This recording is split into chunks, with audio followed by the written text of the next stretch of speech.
po, pakihanin ang inyong mga upuan at pakipulot ng mga basura kung mayroon sa ilalim ng inyong upuan. At maaari na kayong magsuko.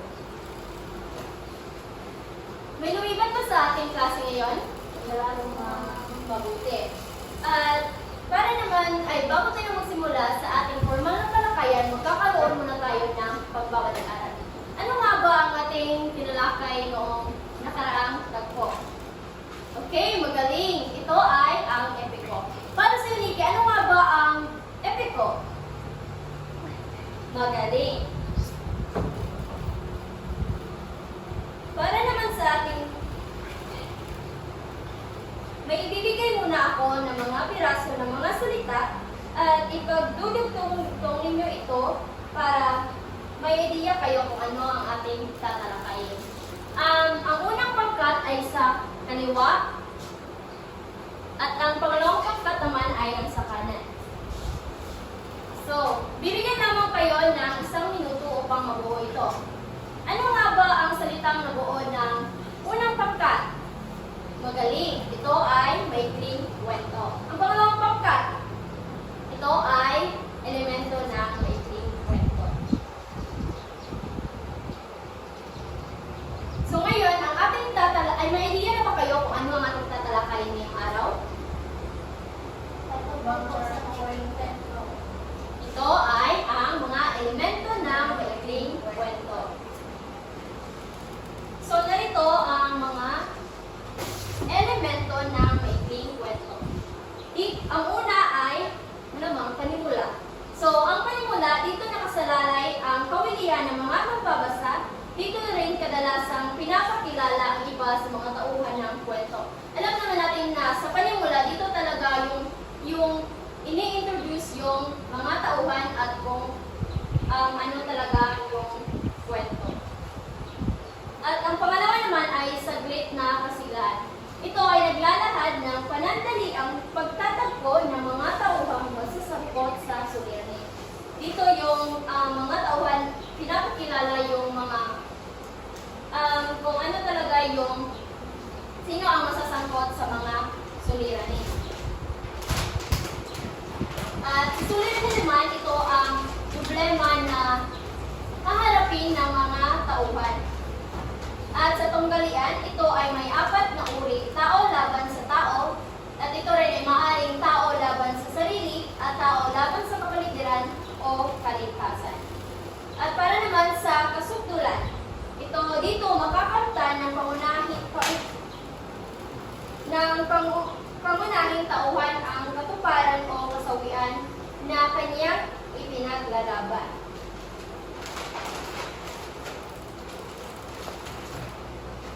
At para naman sa kakalasan, ito yung parang climax ng kwento. Ito ay tulay ng wakas. At sa wakas naman, ito ang resolusyon ng kahinatnan ng kwento. Dito na yung malalaman kung ano talaga ang wakas ng maikling kwento na inyong binasa. At sa tagpuan naman dito nakasaad yung lugar kung saan nangyayari saan ang pinangyarihan ng mga aksyon at mga insidente, gayon din ang panahon kung kailan naganap ang kwento. At sunod naman ay ang paksang diwa. Ito yung pinaka-kaluluwa ng maikling kwento. At sa kaisipan, ito yung makukuha kung ano talaga yung mensahe na nais iparating ng maikling kwento. At sa bangay naman, ito yung pagkakasunod-sunod ng mga pangyayari o ano yun sa English, yung summary o yung ano talaga yung una hanggang sa katawan at sa wakas ng kwento. Ngayon, so nalaman nyo na kung ano yung mga elemento ng making kwento. At sa palagay ko naman ay may natutunan na kayo kung ano ang mga elemento ng making kwento. Maaari pa kayong kumuha ng kalahating papel at magkakaroon tayo ng pasulit.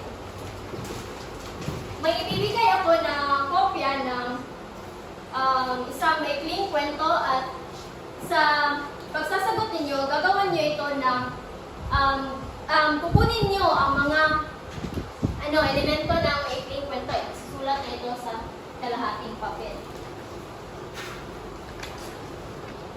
Magkakaroon lamang kayo ng 5 minuto sa pagsasagot nito. Tapos na ang inyong oras at maaaring pakipasa na inyong mga papel sa harap.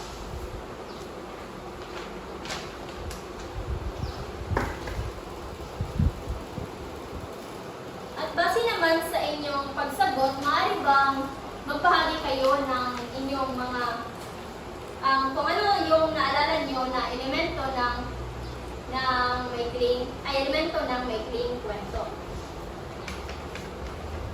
Ang pinipiling Nikki, maaari mo bang ibahagi kung ano yung banghay o maaari mo bang ibahagi kung ano yung pagkakasunod-sunod ng maikling kwentong Ren ang Matapat? Magaling at mahusay ka na magbahagi ng mga kwento. So para naman sa pagtatapos ng ating talakayan tungkol sa maikling kwento, alam naman natin na mahalaga talaga ang mga elemento ng maikling kwento dahil kung hindi natin sundin yung mga elemento ng maikling kwento, ang kwento ay maaaring magulo o hindi yung maayos yung daloy na kwento. At para naman sa pagpapahalaga, maaari mo bang ibahagi, Miss Charity, kung ano yung natutunan mo o natamo mo na aral sa maikling kwento? Magaling. So, alam ko naman na may natutunan na kayo. Siguro ay sapat na yung mga tinalakay natin. Ngayon, kung may katanungan kayo, maaari kayong magtanong. May katanungan ba kayo? So, ngayon, ako ang magtatanong. May katanungan ako para sa ating pagtatalakay. Maaari mo bang sagutin, Ginoong Mark, kung ano yung mga elemento ng maikling kwento? Maaari ka bang magbigay ng 5 elemento? Magaling. Para naman sa pagtataya, may ibibigay ako na sagutang papel, kalakip na dito ang mga sagot, ay maaari nyo lang sagutan ito at bilugan ang tamang titik. Piliin lamang ang tamang sagot. Tapos na ba kayo? Maaaring pakipasa na inyong papel. At bago natin tapusin ang ating talakayan, magkakaroon muna, ay may ibibigay muna akong takdang aralin. Para sa inyong takdang aralin, maaari kayong sumulat o pagdating niyo dito sa loob ng klase ay para ibahagi niyo na lang kung ano yung magagawa kayo ng sariling maikling kwento na base talaga sa inyong karanasan.